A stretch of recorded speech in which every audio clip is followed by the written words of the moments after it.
بەڕێز عەلی کەریمی نووسەرمان لەگەڵە نووسەر و چالاکی سیاسیمان لەگەڵدایە ئێستا بە تایبەتی سەبارەت بە بەرخۆدانی ڕۆژاوا و گرنگی یەکێتی کوردان لە ئێستادا دەمانەوێت لەگەڵ بەڕێزیان گفتوگۆ بکەین.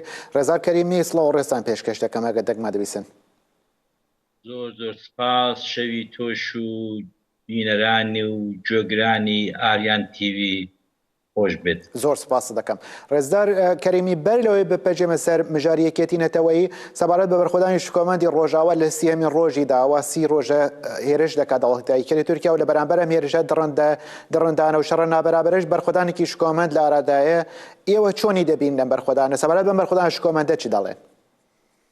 حقیقەت ئەوەیە کە ئەو هێرشە دڕندانەی فاشیەکانی تورک و دەوڵەتی ئۆردۆغان کردیانە سەر بەبێ هیچ هۆکارێک بەبێ هیچ مبەڕیرێک بیانوویەکی بێمەعنا بیانوویەکی مەسخەرە کە گوایە هاتوون بۆ شەڕی ترۆر.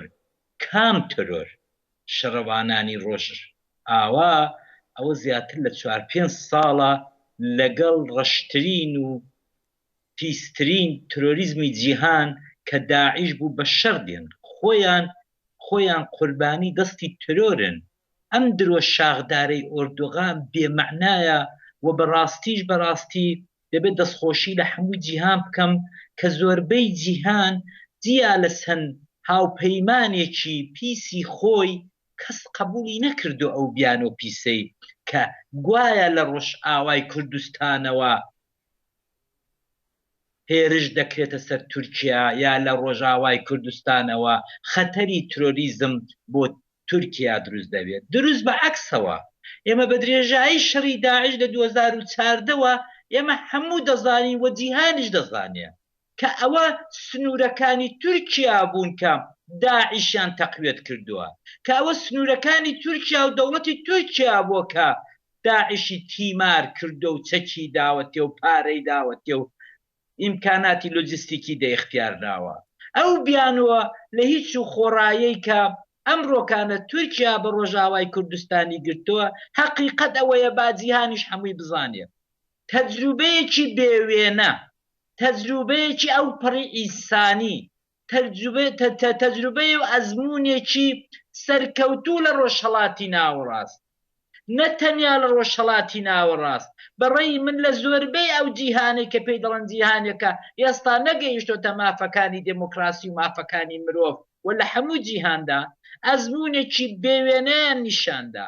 لە هەمووی گرنگتر ڕۆژاوا نیشانیدا کە نیوی کۆمەڵکە ژنە دەبێ بێتە پای ساحنا و دەبێ بێت خەبات بکە و دەبێ بێ هێزی خۆی نیشاندا کە بەڕاستی بە حەق ژنان کچانی ڕۆژاوا نیشانیاندا کە نیوی کۆمەڵن و بەبێ نیوی کۆمەڵ ناکرێ هیچ خەباتێک بەرەو پێش بچێت. ئەم تەجروبە زێڕینە، ئەم تەجروبە جوانە تورک ئیسلامی سیاسی ئۆردۆغان ئەم ئیخوانە ناتوانێ بیبینێت. ئەوان ئیسپاتیان کرد ئەوەی کە نوخبەی کورد 100 ساڵە هاواری دەکا کە تورک بە تاک بە مناڵ دژی کووردا. ئەوە ئێستا ئێمە بە چاوی خۆمان لەبەر هەموو جیهاندا دەیبینین کە تورک نیشانیدا ئەو نەتەنیا دژی پەکەکە یا دژی گروپێکی سیاسیە، ئەو دژ بەو منداڵەیە کە ئێستا کوونێ لە ڕەحەمی دایکیدا دروست نەبووە، ئەو دژی هەموو تاچێکی کووردا. ئەگەر بە قەولی یەکێک لە برادران ئەگەر لە مریخ دەوڵەتێکی کوردی دروست بێ ئەو لێرەوە دژایەتی خۆی هەردەکا. ئەوە لە کەس پنهان نییە. ڕێزار کەریمی بینە سەر مژاری ئەساسی کە دەمانەوێت گفتوگۆ بکەین لەگەڵ جەنابتانە ئەویش ئەو پێشنیارەیە کە ڕێزار کەرێڵان بۆ دامەزراندنی گروپێک لە ڕۆشنبیران و هونەرمەندان نووسەرانی کورد بۆ ئەوەی بتوانن کێشە یا پرسی یەکێتی لە نێو کورداندا چارەسەر بکەن. ئێوەش ئەمڕۆ سەبارەت بە مژارە لەگەڵ ئاژانسی ڕۆژنیوز قسەتان کرده بوو. ئەم دەست پێشخەریە چۆن دەبینن؟ چەندەی گرنگە ئیدی هەنگاوی کردەوەی بۆ هەڵبگیرێت لە ئێستادا؟ والله حقیقەت ئەوەیە کە من بە ڕۆژنیویزی شمکوی و لە چەندین بابەتی دیکەشدا لەسەرەوەی لێدوانم داوە و لە 2013دا کە هەروەک هەواڵ براد قەرەیلان ئیشارەی پێکرد ئێمە لە هەولێر بووین بۆ یەکەم جار بوو کە تەوە زۆربەی زۆری هێزە ینی هەموو هێزە کوردیەکان کەسایەتیەکان کۆبوونەوە وە گەیشتە ئەوەی کە بنووسرێ گەیشتە ئەوەی کە بەڕاستی ئیتر بێتە بەرهەم. بەڵام بەداخەوە پاوانگیری و پاوانخوازی حیزبی سیاسی لە باشووری کوردستان ئەو حەولەی لەبار برد. ئێمە زۆرمان کار کرد بۆەوەی حتا 14-15 کۆمیسیۆنی جیاواز لە هەموو بوارەکانی زمان، کولتور، سوزانم، ئۆکۆنۆمی، سیاسی، اقتصادی، ئەسکەری هەمووی ئەوانە و کۆمیسیۆنانە کاریان دەکرد، شەو و ڕۆژ کاریان دەکرد. ئەمن بۆ خۆم یەک لەوان بوو. بەڵام بەداخەوە دا ئاخر لەحزەدا کە هاتە سەر ئەوەی کە پۆستەکان دابەش بکرێت، کە هاتە سەر ئەوەی کە کێ بێتە سەرۆکی ئەم کۆنگرەیە، بەداخەوە قبول نەکرا و بەڕاستی لێرەدا ئەمن هاوڕام لەگەڵ قسەکانی هەواڵ مرادی کە ئیتر ڕوونوخبە و ڕۆشنبیر بەس بڵێ خەتای کەس نەبوو، بەس بڵێ کاکە هەموو شتەکان ئاشکرایە وەرن بە میلەت بڵێن، بە کۆمەڵانی خەڵک بڵێن ئەوە کێیە کە ناهێڵێ، ئەوە کێیە کە بەربەست دەکاتە کۆنگەرەی نەتەوەیی. مەبەست کۆنگەرەی نەتەوەیەکەش نییە، ئەوەی کە لە قسەکانی براد قەرەیلاندا بوو ئەویش ئەوەیە کە ئەو ڕۆکانە دۆسیەی کورد و بۆتە دۆسیەکی جیهانی، ینی بەڕاستی لە زۆربەی جیهانیەوە بۆ خۆتانستا لە ئوروپاوە لەگەڵ قسە دەکەن. باش ڕەنگە ئەوەم بۆ بسەلمێنن کە خەڵکی ئوروپایە، خەڵکی دەرەوەی کورد ئەو ناڵێ کۆمەڵە و دموکرات و پەکەکە و پەیەدەوانە. ئێستا وشەی کورد لەسەر جادەکان، لەسەر مزاهرەکانی لەندەنیە، فەڕانسەی، ستۆکۆلمێ، تەواو وشەی کورد وشەیەکە کە هەمووی گرتووە. جا بۆیە لێرەدا ئێمە دەبێ بەرەو پیری ئەو حەولەی براد قەرەیلان بچین و بەڕاستی بڵێ. وەکو دوایین پرسیار تکا دەکەم ئەگەر کەمێکی بە کورتی بێت بۆ چۆنی خۆتان وەڵام بدەنەوە. ئەویش ئەوەیە ئێمە دەزانین لە سەرەتای سەدەی 20دا گەلی کوردستان بە تایبەتیش کاتێک کە هەرێمی ڕۆژهەڵاتی ناوین وەکو ئەو قوارەی ئێستا دابەش دەکرا لەبەر جوگرافیاکەی، لەبەر زاراوە جیاوازەکانی، لەبەر هۆکاری ناوچەیی نەیتوانی یان ڕێگری بوو نەگەیشت نەواستەی کە بتوانن لە ستاتوی ڕۆژهەڵاتی ناویندا جێگا بگرن. بۆیە دەبینین بە درێژایی سەدەیەک کۆمەڵکوژی و قڕکردنیان لە بەرامبەردا پێڕەو کرا. ئێستا لە سەدەیەک دواتر بۆ نمونەگەر ساڵانی 1970 هەتاوەکو 23 بینە پێشاوی خۆمان و ئێستاش لە نێوان 2013 تا 2023 بینە پێشاوی خۆمان لە ئێستاش پارتە سیاسیەکان کەمێک لەم لایەنەوە ئاستان کرد.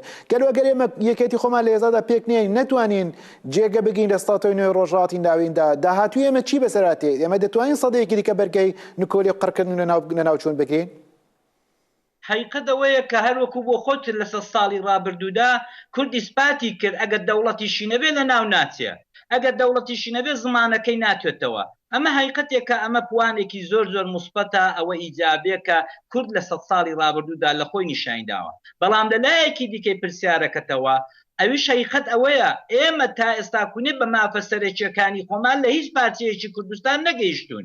ئەوەی کە حقیقت ئەوە بوو تەجروبەیەکی جوان بەنیوی ئەو خۆستەری دموکراتیکەیە ئەو کانتۆنانە لە ڕۆژاوای کوردستان هیوا و ئومێدێکی بۆ هەر چوار پارچەی کوردستان دروست کرد کە بەڵێ کورد ڕێگای کلیلی گرێپوچکەکەی لە ڕۆژاوای کوردستانەوە دەکرێتەوە و ئەو تەجروبەیە کە ئەوان بە جیهان و بە کوردیان نیشانداوە تەجروبەیەکە کە دەتوانێت پارچەکانی تریش لەسەری بڕۆن.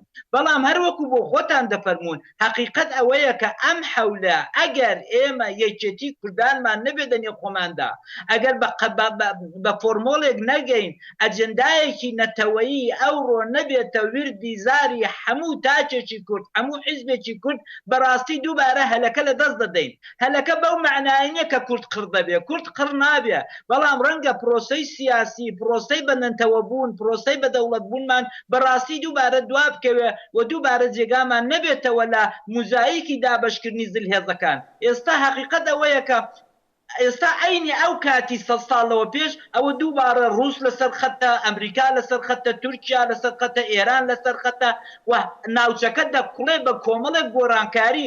لوبنان وەزعی زۆر خراپە، عێراق وەزعی زۆر خراپە، ئێران خەریکی ڕووخانە. هەمووی ئەوانە حقیقت ئەوەیە کە یەک دانە هەلی زێڕینە بۆ کورد، بۆ لۆبی کورد، بۆ دیپلۆماتیەتی کورد. دەبێ ئەوەی کە ئێمە ئێستا باسی دەکەین بێناوی یەکێتی نەتەوەیی دەبێت لە هەموو بوارەکاندا و بە تایبەت لە بواری لۆبیگەری لە بواری دیپلۆماسی ئێمە کادری بە وەزنمان هەیە ئێمە زمانزانی چاکمان هەیە دەبێت ئەوانە وەگرخەین لەسەر تاسەری جیهان بڕۆن لە کۆنگرسی ئەمریکایە لە مەسکۆ لە فەڕەنسای لە پاریس لە ئاڵمان لە بریتانیا ئەوانە دەبێت کار بکەن بۆەوەی کە کاکە بەبێ کورد ڕۆژهەڵاتی ناوەڕاست هەرگیزا و هەرگیز ئیسراحەت ناکات ئەگەر کێشەی کورد لە چوار دەوڵەتی گەورەی ڕۆژهەڵاتی ناوەڕاست حەل نەبێت ئەم دەوڵەتانە ئاگرن هەمیشە ئامادەن کێشەی مەسەبیمان هەیە کێشەی تایفەگەریمان هەیە تەنیانەتەوەیەکی دەنێ و ئەو هەموو مزایکەیدا کە ئامادەیە بۆ دموکراسی ئامادەیە بۆ ئەوەی کە بەڕاستی مافی مرۆڤ بپارێزێ بۆ ئامادەیە بۆ ئاشتی ئەم ئامادەیە بۆ سڵح ئەوە تەنیا و تەنیا بەهۆی 100 ساڵ خەباتی سیاسی میلەتی کورد هەر چوار پارچەی کوردستان ئەوە کوردە نیشانی داوە تاقەنەتەوەیە کە دەتوانێت ڕۆژهەڵاتی ناوەڕاست بەرەو وڵاتێک بەرێت کە کۆمەڵانی خەڵک تێدا بەسێنەوە. سیاستمەدار و نووسەر بەڕێز عەلی کەریمی زۆر سپاس دەکەم کە دەرفەت ڕەخسان و لەگەڵماندا بوون. ممنونم.